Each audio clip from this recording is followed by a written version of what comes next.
Hello everyone, एक बार फिर स्वागत है आप सभी का अपने यूट्यूब चैनल पर। तो फ्रेंड, जैसा कि आप थंबनेल पे देख ही चुके हो, आज की इस वीडियो में हम डिस्कस करेंगे Hindi language and Hindi grammar के कुछ इम्पोर्टेंट टॉपिक, जहां से क्वेश्चन जो है वो हर बार एचपीयू बीएड एंट्रांस में पूछे जाते हैं। और इस बार एसपीयू का भी बीएड एंट्रांस है 9 जून 2024 को।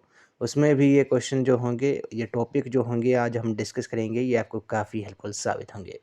तो फ्रेंड्स, आपने करना क्या है, इन क्वेश्चंस के शॉर्ट फॉर्म में नोट्स ज़रूर बना लेने हैं इन टॉपिक्स के, ताकि आपको रिवीजन के टाइम इन क्वेश्चंस और इन टॉपिक से आपको काफ़ी हेल्प मिले। तो फ्रेंड्स, अगर आप एचपीयू और एसपीयू दोनों बी एड एंट्रांस की तैयारी कर रहे हो, तो इसके लिए मैंने एक अलग से प्लेलिस्ट बनाई है, जिसका जो लिंक है वो मैंने डिस्क्रिप्शन बॉक्स में दे दिया है। आप वहाँ पर जाकर वीडियोज़ देख सकते हो। वहाँ पर आपको सभी सेक्शंस की वीडियोज़ आपको देखने को मिलेंगी, चाहे एचपी के हो, इंडियन के हो, हिंदी हो, इंग्लिश हो, मैथ हो, टीचिंग एप्टीट्यूड एंड एटीट्यूड हो, national commissions and committees on education हो, सभी सेक्शंस की वीडियोज़ आपको देखने को मिलेंगी।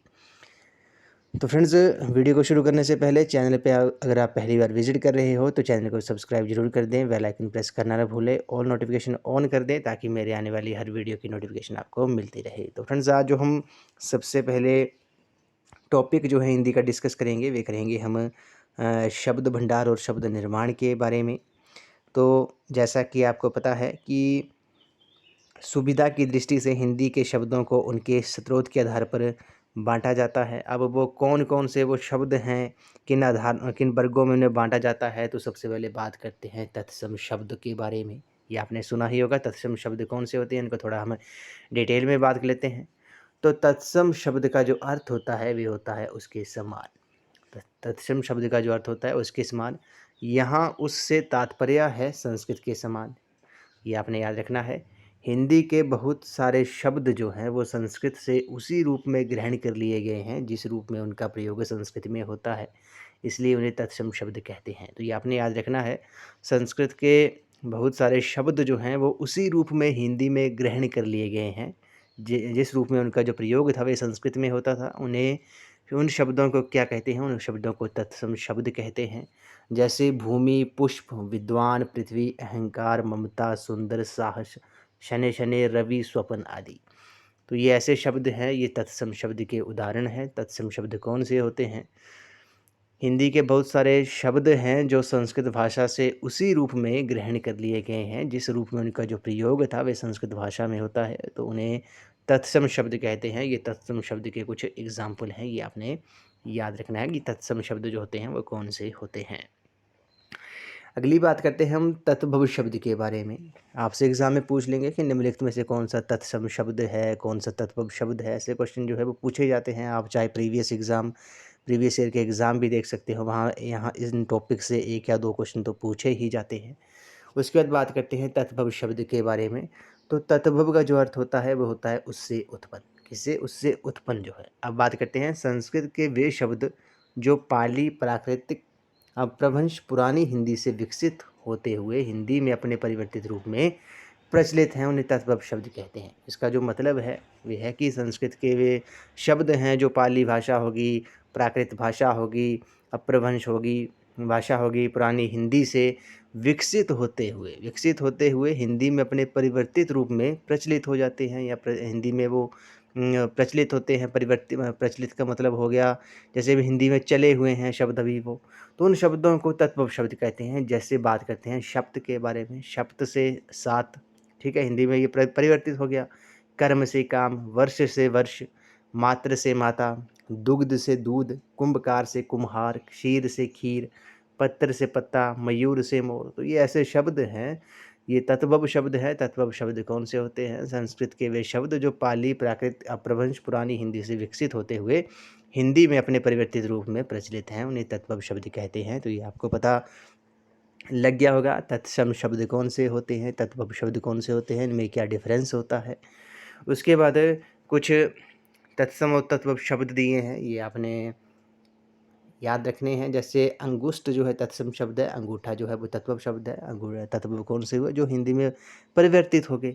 आम्र जो है तत्सम शब्द है, आम जो है वो तत्भव शब्द है। तो ये कुछ एग्जाम्पल है तत्सम और तत्भव के। इसका आप स्क्रीनशॉट लेना चाहे तो स्क्रीनशॉट भी ले सकते हो इन तत्सम और तत्भव शब्दों के। उसके बाद बात करते हैं हम देशज शब्द के बारे में कि देशज शब्द कौन से होते हैं। तो देशज शब्द जिन शब्दों के स्रोत जो हैं वो अज्ञात हैं, यानी कि जिन शब्दों के जो स्रोत हैं हमें पता नहीं है, अज्ञात हैं, उन्हें देशज शब्द कहा जाता है। देशज शब्दों का मूल सामान्यतः जन भाषाओं में होता है, ये आपने याद रखना है। तो देशज शब्द कौन से होते हैं? जिन शब्दों के जो स्रोत हैं वो हमें पता नहीं है, अज्ञात हैं, उन्हें देशज शब्द कहा जाता है। देशज शब्द के जो का मूल जो है वो सामान्यतः जन भाषाओं में होता है, बोलियों में होता है। जैसे एग्जाम्पल है इसके पगड़ी हो गया। अब पगड़ी जो शब्द है देशज शब्द है, इसका जो स्रोत है वो हमें पता नहीं है कि ये शब्द कहाँ से आया है, तो ये देशज शब्द हो गए। लोटा हो गया, ठेठ हो गया, झोला हो गया, गांठ हो गया, झाड़ू हो गया, झंझट हो गया, थप्पड़ हो गया, ठोकर, भोंपू, अटकल, भोंदू, ये ऐसे शब्द हैं जिनके हमें स्रोत पता नहीं है। तो जिन शब्दों के स्रोत हमें पता नहीं हो, अज्ञात हों, तो उन शब्दों को देशज शब्द जो है वो कहा जाता है। उसके बाद बात करते हैं आगत शब्द के बारे में। तो आगत शब्द को ये आपने याद रखना है, विदेशी विदेशी भी कहा जाता है, विदेशी शब्द भी कहा जाता है। आगत शब्द का जो अर्थ होता है, आगत शब्द का जो अर्थ होता है वे होता है आया हुआ। नाम से ही साफ है, आगत मतलब आया हुआ। तो आगत शब्द वे शब्द हैं जो दूसरी भाषाओं से आए हैं और आज हिंदी के अपने बन गए हैं। तो आगत शब्द कौन से हुए? आगत शब्द वे शब्द होते हैं जो दूसरी भाषाओं से हिंदी में आए हैं और आज जो है वो हिंदी के अपने शब्द जो हैं वो बन गए हैं। हिंदी में अरबी, फ़ारसी, अंग्रेजी आदि भाषाओं के कई शब्द समा गए हैं। जैसे उदाहरण के लिए बात करते हैं अरबी शब्दों के बारे में, तो अखबार हो गया, अदालत, अल्लाह, आईना, इंतज़ार, इंसाफ, इम्तिहान, इस्तीफ़ा, औरत, ये शब्द जो है वो अरबी शब्द है, अरबी भाषा के शब्द हैं, लेकिन आज ये हिंदी के शब्द बन गए हैं। ये आपको तो क्लियर होगा आपको कि अरबी शब्द से, अरबी भाषा से ये शब्द आए हैं, आज हिंदी में प्रचलित हैं, हिंदी के ये शब्द अपने बन गए हैं। तो विदेशी शब्द होते हैं आगत शब्द। उसके बाद जैसे औरत, कफन, ये आपने नोट कर लेना है, चाहे आप स्क्रीनशॉट भी ले सकते हो इसका, कि ये पूछ भी सकते हैं कि निम्नलिखित में से कौन सा अरबी शब्द है, फ़ारसी शब्द है। आगत शब्द को आपको पता लगे होगा, विदेशी शब्द जो दूसरी भाषाओं से आए हुए हैं और आज हिंदी के भी अपने शब्द बन गए हैं। उसके बाद अरबी के बाद बात करते हैं हम फ़ारसी शब्दों के बारे में। तो फ़ारसी शब्दों के बारे में बात करते हैं तो फ़ारसी शब्द है आदमी, आमदनी, आसमान, कमरा, कारीगर, कारोबार, खुशामद, गुब्बारा, गुलाब, चिलम, ज़मीन, ये ऐसे शब्द हैं, ये फ़ारसी के ऐसे शब्द हैं जो आज हिंदी के अपने शब्द बन गए हैं। तो ये आपने याद रखना है, इसका भी आप स्क्रीनशॉट लेना चाहे तो ले सकते हो, जो फ़ारसी शब्द है। उसके बाद बात करते हैं तुर्की भाषा के बारे में। तो तुर्की जो है, तुर्की भाषा से कौन से शब्द लिए गए हैं हिंदी के और आज वो हिंदी के शब्द बन गए हैं? जैसे उर्दू हो गया, कुर्ता, कुली, कैंची, चाकू, तोप होगी, बंदूक, बारूद, बेगम, सौगात, ये शब्द जो हैं वो आपके तुर्की शब्द हैं। उसके बाद बात करते हैं हम अंग्रेजी भाषा से। जो अंग्रेजी भाषा से जो शब्द लिए गए हैं ये यहाँ नाम से ही क्लियर हो जाता है, आप पहचान ही लोगे। जैसे अपील हो गया, इंजन, एकड़, company, commission, car, college, colony, coupon, court, cricket, club, ये ऐसे शब्द हैं अंग्रेजी भाषा के जो आज हिंदी के अपने शब्द जो हैं वो बन गए हैं। तो आगत शब्द, विदेशी शब्द आपको पता लगा हो गया। आगत का मतलब होता है आया हुआ, जो दूसरी भाषाओं से शब्द आए हुए हैं और आज हिंदी के जो है वो अपने बन गए हैं, अपने शब्द बन गए हैं, वो हिंदी के भी आपके आगत शब्द या उन्हें विदेशी शब्द भी कहा जाता है, ये आपने नोट कर लेना है।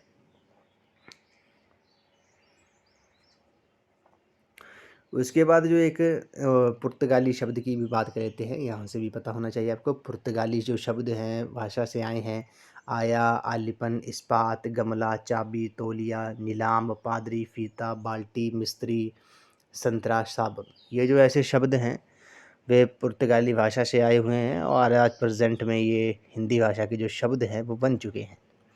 उसके बाद एक शब्द और आते हैं जो मेनली इम्पोर्टेंट है, बात है शंकर शब्द की। शंकर शब्द कौन से होते हैं? तो ये आपने याद रखना है, मोस्ट इम्पोर्टेंट है ये शंकर शब्द जो हैं।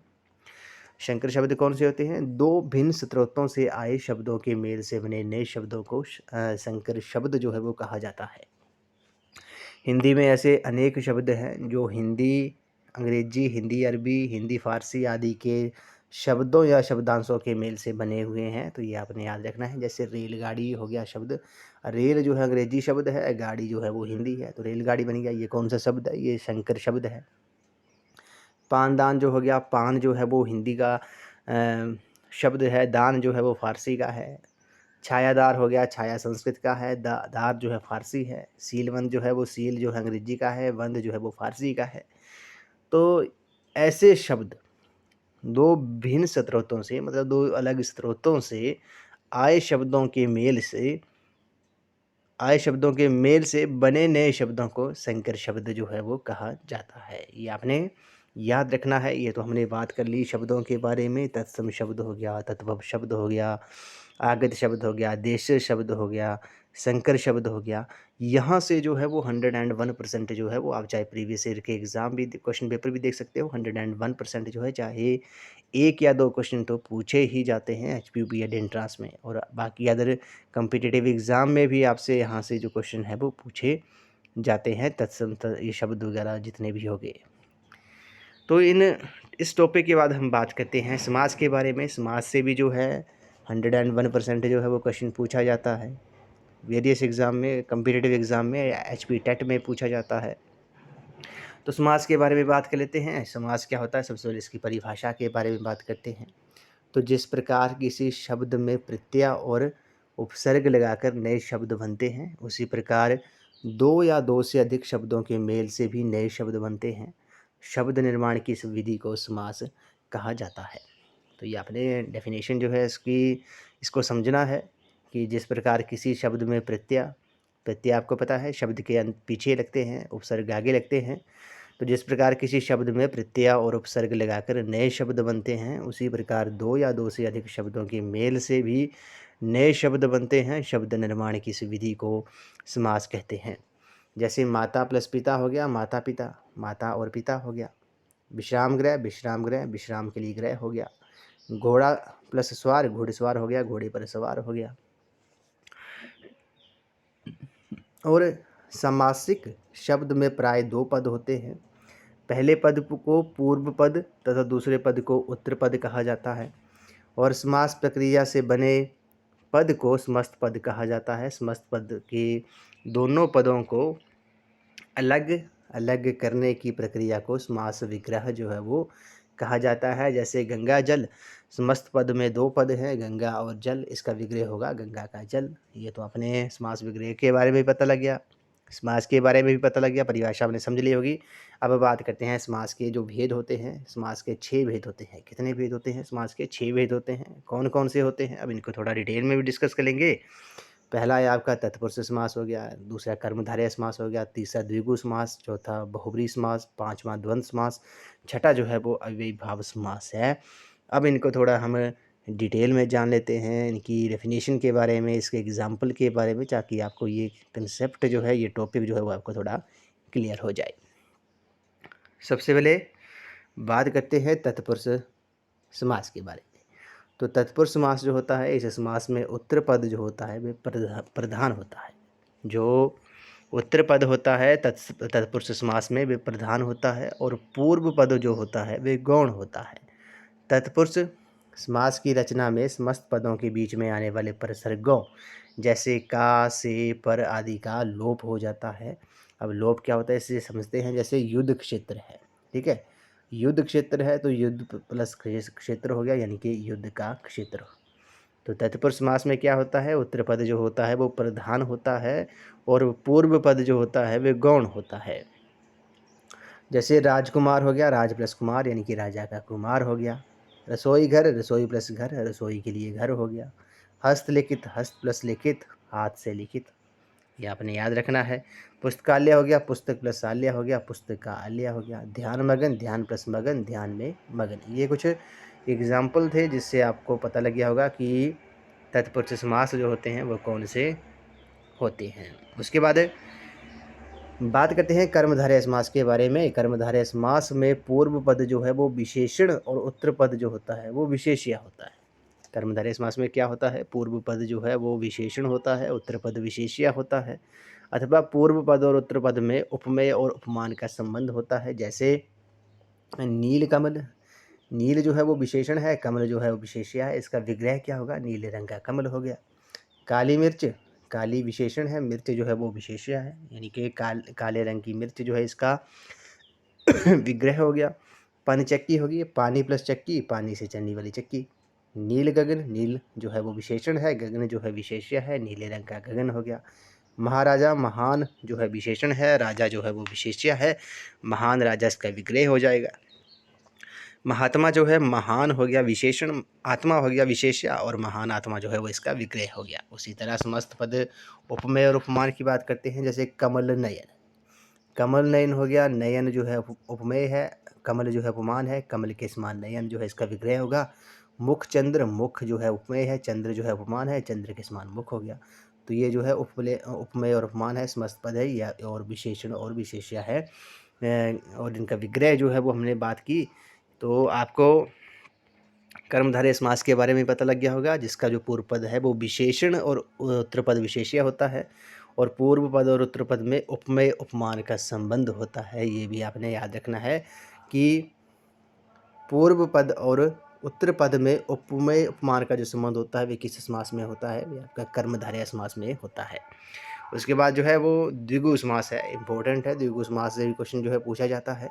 तो जिन समासों का पूर्व पद जो हो वो संख्यावाची हो, ये आपने याद रखना है। जिन समासों का पूर्व पद जो है वो संख्यावाची शब्द होगा तो वहाँ पर द्विगु समास होता है। अर्थ की दृष्टि से ये समास प्राय समूहवाची होता है, ये आपने याद रखना है। जैसे तिरंगा हो गया, 3 रंगों का समाहार हो गया। चौमासा हो गया, 4 मासों का समाहार। चौराहा, 4 राहों का समाहार हो गया। तो द्विगु समास कौन से होते हैं? जिन समासों का पूर्व पद जो है वो संख्यावाची शब्द हो, वहाँ द्विगु समास होता है। अर्थ की दृष्टि से ये समास जो है वो प्राय समूहवाची होता है। उसके बाद बात करते हैं बहुब्रीहि समास के बारे में। बहुब्रीहि समास कौन से होते हैं? बहुब्रीहि समास में दोनों पद जो होते हैं वे गौण होते हैं, और ये दोनों मिलकर किसी अन्य पद के विषय में कुछ संकेत करते हैं, अन्य पद ही प्रधान होता है। ये आपने याद रखना है। बहुब्रीहि समास जो है कि बहुब्रीहि समास में क्या होते हैं, दोनों पद जो होते हैं वो गौण होते हैं, और ये दोनों मिलकर किसी अन्य पद के विषय में कुछ संकेत करते हैं, और अन्य जो पद होता है वही प्रधान होता है। जैसे पीताम्बर है, समस्त पद है, पीताम्बर गौण, इस गौण पद इसका पीत प्लस अंबर हो गया। विग्रह क्या होगा? पीला है अंबर जिसका, और अन्य पद जो है वो प्रधान होता है, जैसे अर्थात कृष्ण। दशानन, 10 प्लस आनंद हो गया। विग्रह क्या होगा? दश है आनंद जिसके, तो इसका जो अन्य पद होगा जो प्रधान होगा वो आपका रावण होगा। नीलकंठ, नील है कंठ जिसका, यानी कि भगवान शिव जो है, तो शिव जो है वो इसका प्रधान होगा। ये आपने याद रखना है, इंपॉर्टेंट है। ये बहुब्रीहि समास जो है, सभी समास जो है यहाँ से क्वेश्चन पूछे जाते हैं। गिरिधर समास कौन सा हुआ? गिरिधर, गिरी को धारण करने वाला अर्थात कृष्ण, ठीक है। इसका ये प्रधान होगा, अन्य पद जो है वो प्रधान होगा, कृष्ण जो है। उसके बाद बात करते हैं द्वंद्व समास के बारे में। द्वंद्व समास कौन से होते हैं? इस समास में दोनों ही पद जो हैं वो प्रधान होते हैं, तथा दोनों पदों को जोड़ने वाले समुच्चय बोधक अव्यय का लोप हो जाता है। ये आपने याद रखना है। इस समास में क्या होता है? दोनों ही पद प्रधान होते हैं, और दोनों पदों को जोड़ने वाले समुच्चय बोधक अव्यय का लोप हो जाता है। जैसे भाई बहन, इनको जोड़ने का जोड़ने वाला जो समुच्चय बोधक अव्यय है इसका लोप हो जाएगा। भाई बहन जो है समस्त पद है, और भाई और बहन जो है इसका विग्रह हो गया। पाप पुण्य, पाप और पुण्य। सुख दुख, सुख और दुख। भला बुरा, भला या बुरा। रात दिन, रात और दिन। दो चार, दो या चार। तो ये आपके द्वंद्व समास हो गए। लास्ट में बात करते हैं अव्ययी भाव समास के बारे में। अव्ययी भाव समास कौन से होते हैं? ऐसे समास में पूर्व पद जो है वो अव्यय होता है, पूर्व पद जो होता है वो अव्यय होता है, और समस्त पद भी अव्यय क्रिया विशेषण का काम करता है। जैसे प्रतिदिन, यथाशक्ति। पुनरुक्त शब्दों में समास होने पर भी अव्ययी भाव समास होता है, जैसे साफ साफ, जल्दी जल्दी, दिनों दिन। तो समस्त पद जैसे है प्रत्येक, तो प्रत्येक का विग्रह जो होगा प्रति प्लस एक। आजन्म, आजन्म क्या हुआ? जन्म से लेकर। तो यह तो हमने बात कर ली अव्ययी भाव समास के बारे में। इस समास में पूर्व पद अव्यय होता है, समस्त पद भी अव्यय क्रिया विशेषण का काम करता है। जैसे प्रतिदिन, यथाशक्ति। पुनरुक्त शब्दों में समास होने पर भी अव्ययी समास होता है, जैसे साफ साफ, जल्दी जल्दी। तो आपसे क्वेश्चन पूछा जाए कि साफ साफ में कौन सा समास है, तो वहाँ पे अव्ययी भाव समास होगा। जल्दी जल्दी, यहाँ भी कौन सा समास होगा? अव्ययी भाव समास होगा।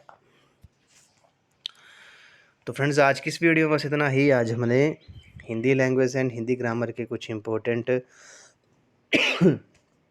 टॉपिक्स कह सकते हैं, जैसे शब्दों के बारे में और समास के बारे में, उनके भेदों के बारे में हमने थोड़ा डिटेल में डिस्कस किया, थोड़ा डेफिनेशन भी इनकी हमने एग्जाम्पल से भी समझा। जो आपको एचपी और एसपी बीएड एंट्रांस दोनों में ये टॉपिक जो होंगे और इन टॉपिक से जो क्वेश्चन निकलेंगे वे आपको काफ़ी हेल्पफुल साबित होंगे। 101% जो है इन टॉपिक से क्वेश्चन जो है वो हर बार बीएड एंट्रांस में पूछा जाता है। तो फ्रेंड्स, अगर आप एचपी और एसपी बीएड एंट्रांस की तैयारी कर रहे हो तो इसके लिए मैंने एक अलग से प्लेलिस्ट बनाई है, जिसका जो लिंक है वो मैंने डिस्क्रिप्शन बॉक्स में दे दिया है। वहाँ पर आमतौर पर आपको सभी सेक्शंस की वीडियोस आपको देखने को मिलेंगी, चाहे national commissions and committees on education हो, टीचिंग एप्टीट्यूड हो, टीचिंग एप्टीट्यूड एंड एटीट्यूड हो, हिंदी, इंग्लिश, एचपीजी के, इंडियन जी के, सभी सेक्शंस की वीडियोस आपको देखने को मिलेंगी। तो फ्रेंड्स, आई होप आपको ये वीडियो पसंद आई होगी। तो वीडियो को लाइक, शेयर एंड कमेंट जरूर कर दें, चैनल को सब्सक्राइब भी जरूर कर दें और बेल आइकन प्रेस करना ना भूलें और नोटिफिकेशन ऑन कर दें, ताकि मेरे आने वाली हर वीडियो की नोटिफिकेशन आपको मिलती रहे। आप अपनी तरफ से कोई सजेशंस वगैरह देना चाहते हो तो कमेंट सेक्शन में ज़रूर दें, कि कंटेंट को लेकर हो, चाहे वो कंटेंट को लेकर हो, चाहे आप कोई भी सजेशन देना चाहो तो आप कमेंट सेक्शन में ज़रूर दे सकते हो। तो फ्रेंड्स, आज की इस वीडियो में बस इतना ही। तो थैंक यू फ्रेंड्स।